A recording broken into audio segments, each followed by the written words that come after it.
first grade. It's me and Wesley and some birdies. We're really excited because we might get to see the sun again today after that rainy, rainy day. And I even have this lovely picture that Ellie Colegio made me that I hope we get to see some of that beautiful sunshine today. I hope you guys are doing well this morning and ready for a great day. I was wondering, after learning so much about thunderstorms, have you ever thought about how a dog feels in a thunderstorm? Well, I have a cute little poem that talks about that, and it goes like this. It's called Thunderstorm. My dog is scared of thunder,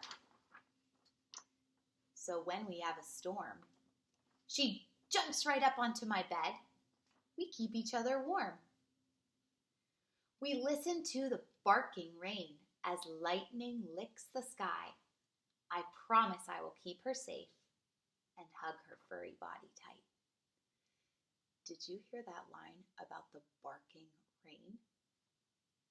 That was a cool thing that this author did because the poem is about a dog. And she described the rain as sounding like it's barking, like kind of smacking against the ground maybe. I don't know, I thought that was pretty cool. Anyway, this is in your poem book if you want to check it out again later. I also got some awesome writing about thunderstorms from you guys yesterday that I wanted to share too. So, Margaret can relate to Wesley and a lot of people. This is exactly how I used to feel when I was little.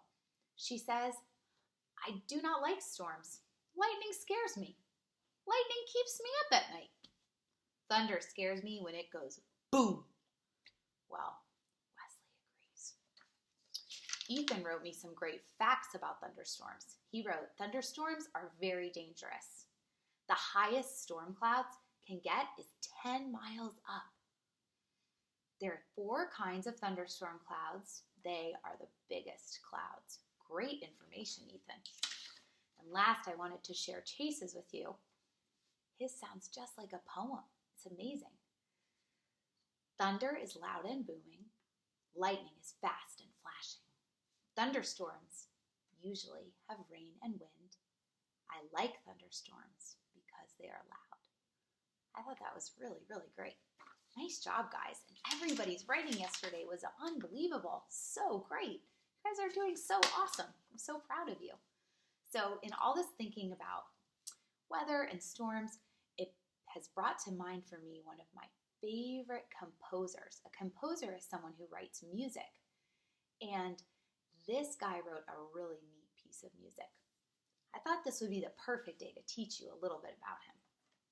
His name is Antonio Lucio Vivaldi. He was Italian, and he was born in 1678. Now, that was not even 100 years after Queen Elizabeth and Shakespeare lived. So not too long after that.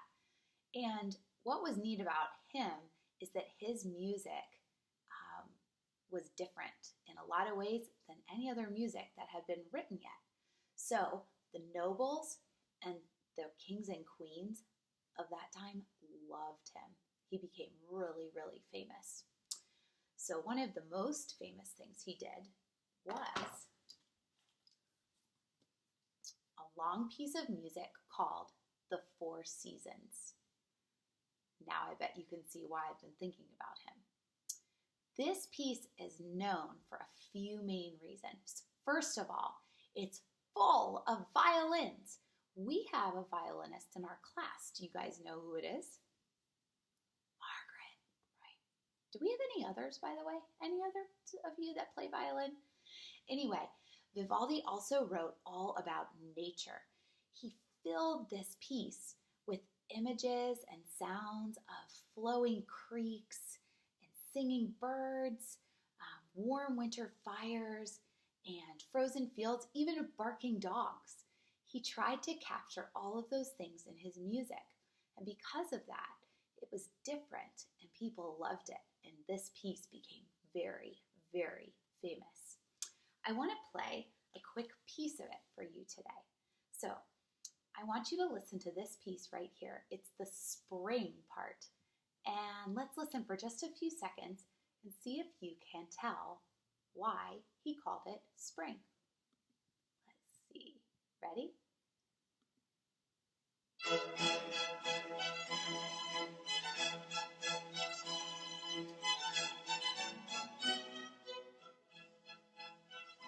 Can you just picture the flowing water, maybe even some flowers bursting open? You can really feel that, right?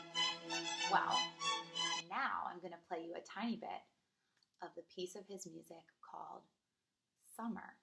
And what happens a lot in summer? Thunderstorms. Listen to this.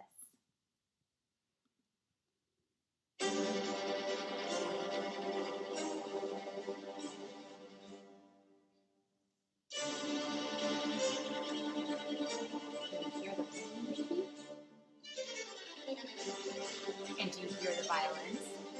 Lots of them. Loads of them. Wow.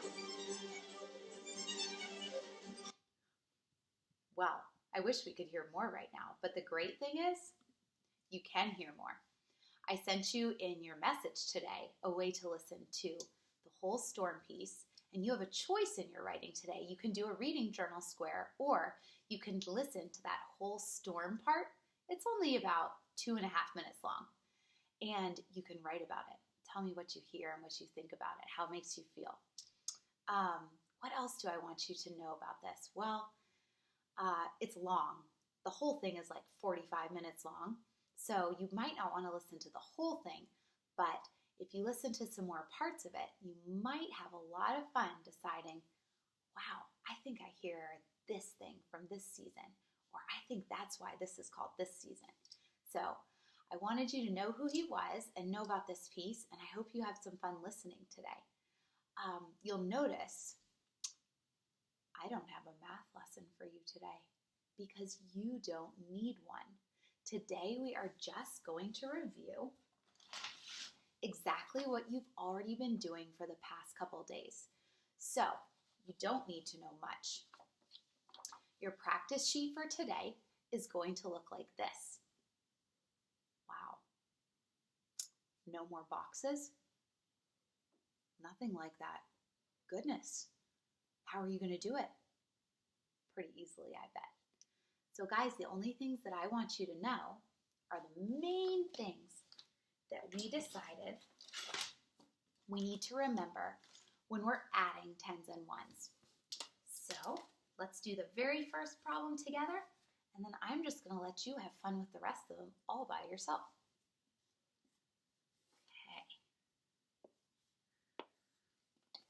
This is the first problem on the practice sheet today.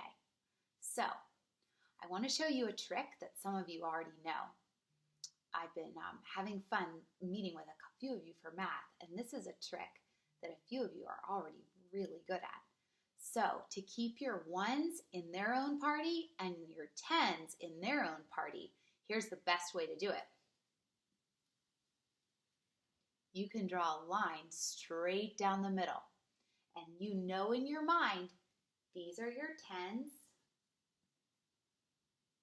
and these are your ones. You can even do that for each one of these problems if you like. Now that I've done that, all I need to remember is to start with my ones and go down, right? What is 2 plus 7? I know. And what is 3 and no more?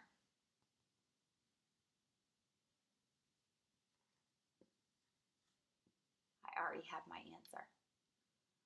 So, like I said, you don't even need a lesson today.